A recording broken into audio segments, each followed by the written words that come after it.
Hello, boys and girls, and welcome back to another episode of Ushanka Show, stories about life in the Soviet Union. And speaking of boys and girls, we have a slight improvement on my channel, and now we got female viewership up 1% from 5 to 6%. So recently, we successfully completed 5-episode video marathon dedicated to Soviet college.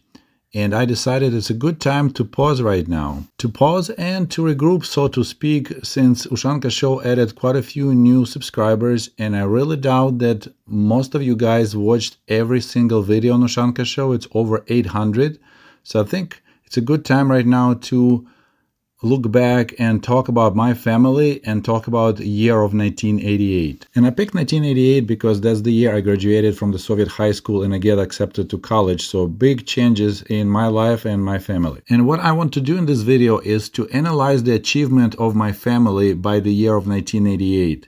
So my parents met in 1970. They were together now for 18 years. So let's take a look. Your average Soviet blue-collar family, what could they achieve in 18 years? So this is the only color picture that my family had together. We actually hired a photographer. I believe this photo was done in spring of 1987. I based that on my little brother Artyom because he was born in September of 1986. So let's start with my father, Nikolai. He was born in 1946, so this is what in America called baby boomer. So he was actually the very first wave, the very first year of baby boomers in the Soviet Union. Although we never used that term baby boomer in the USSR. He grew up in a village in Zhytomyr region of Ukraine. And his family was quite large. He had a total of 9 siblings. There are 8 on this photo, so 1 is missing. And he was the second youngest kid. He was born once again in 1946, and then was his sister Olga, born in 1948, I believe. She's right in the middle. He never went to high school, so just 8 years of school. And then he was drafted to military service at the age of 18. And I already have a video about his experience of being in the military service in Lithuania. A video link will be in the comment section. After he was done with his military service, he returned to his village and shortly after moved to Kyiv, capital of Ukraine, and that's where he met my mom. My mother is Yelena. She was born in 1948 and she grew up in a small village in northern Ukraine in Chernihiv region, and she was the second child in her family. Her brother Mikhail or Misha was born in 1930, so he was 18 years her senior. So basically my grandparents never planned on the second child. So my mom was pretty much what we call oops kid. And she was born in 1948 when my grandmother Maria was already 43-year-old. By the time my mother finished high school, her brother was already living in Kyiv. And she told me that parents basically forced her to move to Kyiv because they said there's no future in the village. You're going to work as a slave at a collective farm. And as much as she didn't want to move out, she ended up moving to Kyiv, where she met my father. So when my parents met sometimes in 1969, they both lived in the different dormitories that were provided by their employers. That was the most common way of factories attracting new workers, since they couldn't offer better pay, since the government controlled the salaries. All they could do is to offer like, hey, we're offering dormitories. So that's what usually villagers who come to big cities, they'll be looking for jobs. They offer housing options. And getting married didn't make housing situation for my parents any better. It actually made it worse because the only thing they could find was the family dormitories. And for 5 years, we lived in a small room shared with another family, and I made videos about it. So for 5 years, that was pretty rough. So only in 1976, after 5 long years of sharing same room with another family and then sharing a kitchen and the bathrooms with like 10 other families that lived on the same floor, my mother, not my dad, actually managed to get a tiny so-called gostinka, that's hotel-style apartment. So this gostinka apartment consisted of a single room, about 12 square meters, so it's 130 square feet room, and a small kitchen, which about 43 square feet, 4 square meters, and a small bathroom, toilet combined. Unfortunately, I don't have any photos inside of our apartment, but this is the view over the building, and our windows is first floor to the left of that tree in the middle. You see the bigger windows, it's the living room, and the smaller windows, the kitchen. And this is the same building from the opposite side. So there's the entry door, And some apartments were slightly bigger, still a single room, but it had also a balcony, so that was a great improvement. Unfortunately, ours didn't have a balcony and it was a smaller size. Of course, after sharing a small room with another family at the dorms, having your own even tiny apartment was a great improvement. But there we kind of hit the wall. You see, most Soviet people were getting their apartments through the places of work. So for example, my father worked at the Antonov aircraft factory in Kiev, and they have a waiting list for apartments, and it was a 20 years old list. So he put his name. So when we got this little apartment in 1976, we could move to the better apartment, two-room apartment, only in 1996. So we had to wait for 20 years. And my mom's place of work didn't offer any housing options, period. So that was the only thing to do, was to wait for 20 years in that little tiny Gostinka apartment. 1996 meant that I would be 25-year-old dude when my parents would finally could get a two-room apartment instead of this little tiny one-room apartment. So in my case, good luck getting married, or good luck even dating. Try to bring a girlfriend home when you share a small apartment with your parents. And we had that saying that it's always hard to bring a girlfriend home, initially because of your parents and later because of your wife.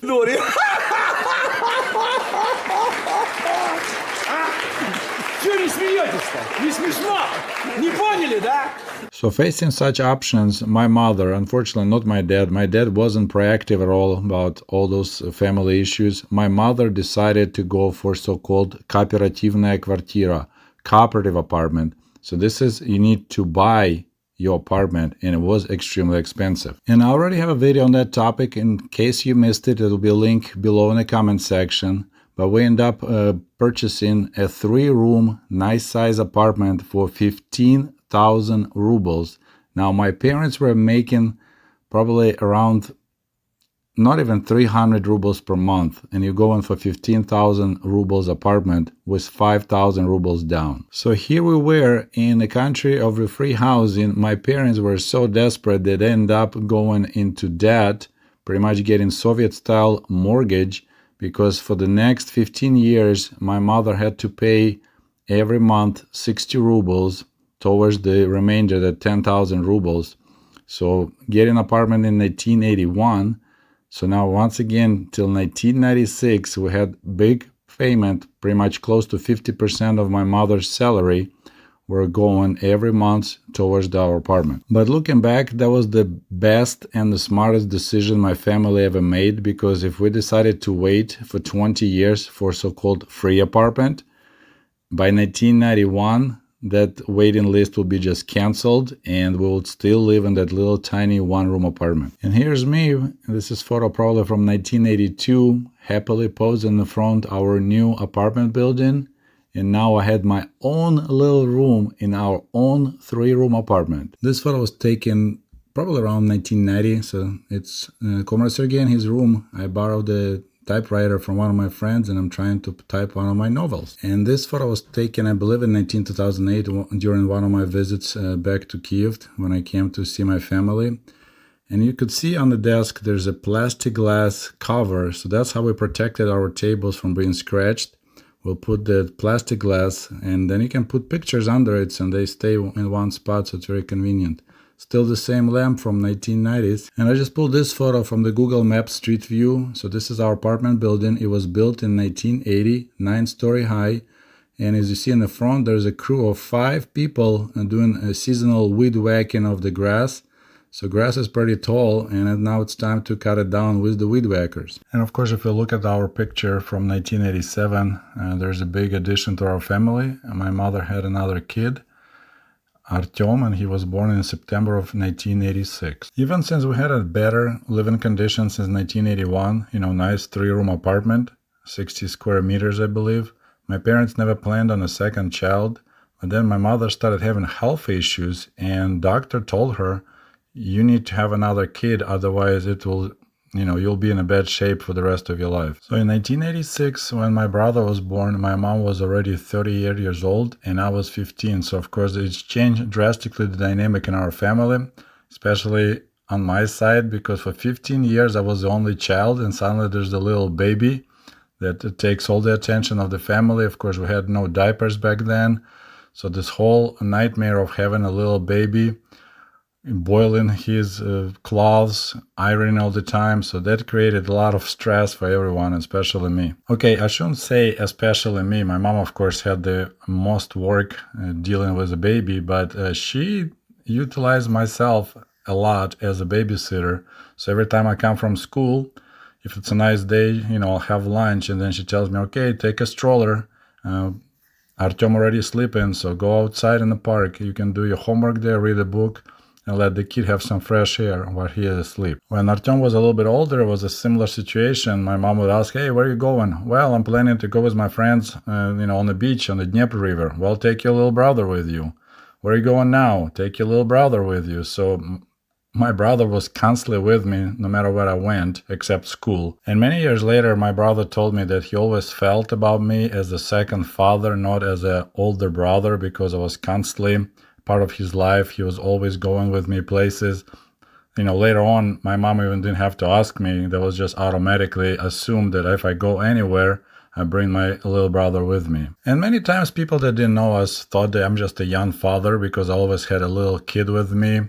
One time there was a guy, I don't remember why he stopped me on the street. He was drunk and he basically gave my brother a couple of kopecks, said, kid, go buy yourself an ice cream while I'm talking to your dad. Or another time he was riding on my shoulder, my brother, and another little girl told her mom, look, this kid is so lucky, his dad is carrying him on his shoulders. And my little brother chuckled like, hey, they think you're my dad. I'm like, yeah, I know. But believe it or not, the funniest situation about me being young father occurred in America, New York City.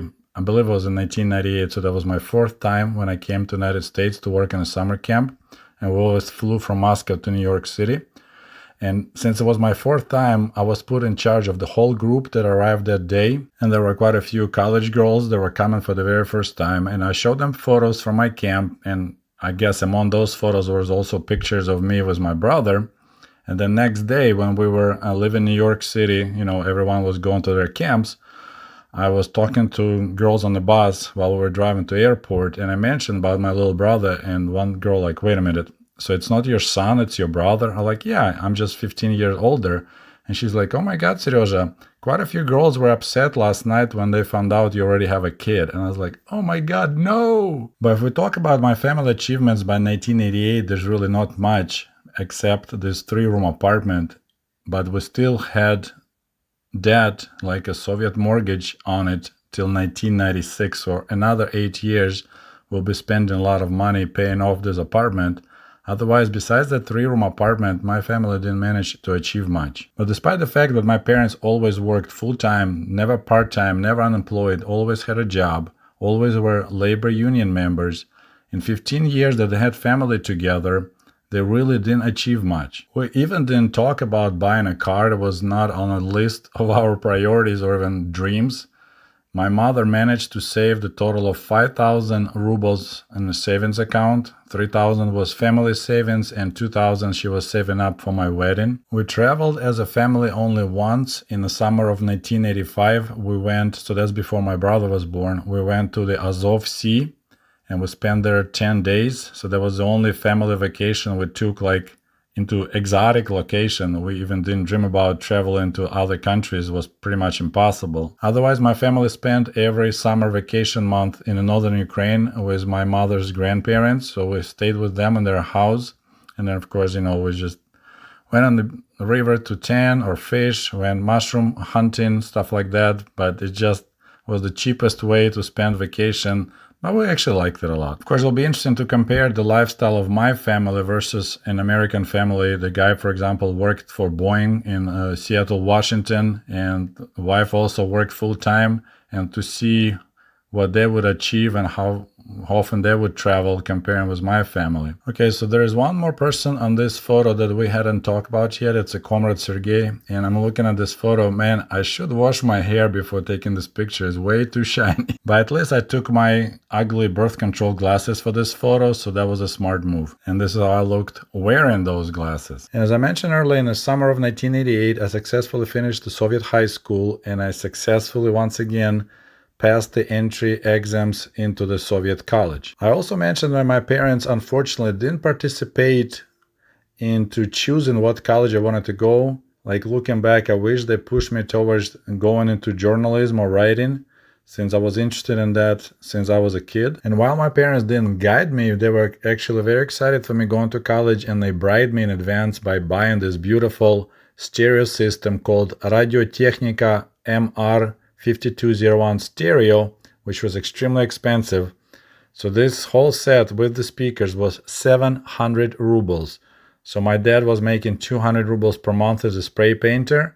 So it's more than his 3 monthly salaries for this set of electronics. Of course, we purchased that on a payment plan, but still, that was a lot of money to bribe their son to go to college. So this generous present added quite a bit of pressure, because can you imagine getting this beautiful stereo system for so much money and then failing to get into college? That would be super awkward and embarrassing. My family owned a small cassette player like this one called Vesna 306, and back in the 70s they paid 200 rubles for that little stereo, but it was poor quality, it was breaking down all the time, and my mom decided, okay, now it's time for you to, since you're becoming a college student, we'll give you a nice upgrade and you can listen to music. And if you guys are interested, please let me know in the comments. I can make a separate video about this stereo. Unfortunately, my brother took it apart and I think he threw it away. It lasted for quite a long time. There were some issues with it, but the quality of sound was really good, especially with those speakers. And that's the stereo system that I was blasting, Girl You Know It's True by Milli Vanilli. And speaking of my family, I also need to mention, since my father was one of the youngest kids in his family, and my mother was born when her mother was 43, by 1988, on both sides, grandparents already passed away. So my brother never met his grandparents, and although we still were keep on going to the northern Ukraine for the summer break, it was just an empty house that we stayed. So that was like a dacha, but no one lived there full time. So yeah, this is the situation with my family back in 1988, 3 years before the Soviet Union had collapsed. And of course, we never saw it coming, although because of the Gorbachev perestroika and especially glasnost, it was quite exciting life back then. It was interesting again to read newspapers. I already made videos about it. It was interesting again to watch TV. So generally, it was way more fun to live in the Soviet Union in its final years. But of course, no one was expecting how quickly the Soviet Union will collapse and how quickly everything will go downhill after that. And as I mentioned in the beginning of this video, now it's time for you to ask questions. If anything you want to know about the final years of life in the Soviet Union, you can post in the comment sections and I'll be putting those videos together. One of the videos I'm planning already is to talk about the rise of nationalism in the Soviet Ukraine. Since I lived in Ukraine, I can tell you about that. Okay, my friends, otherwise that's all I have for you today. As always, don't forget to support my work with your likes, with your comments, with your super thanks, and of course with Patreon. Thanks so much for watching Ushanka Show, and we'll talk to you soon. До свидания. Goodbye.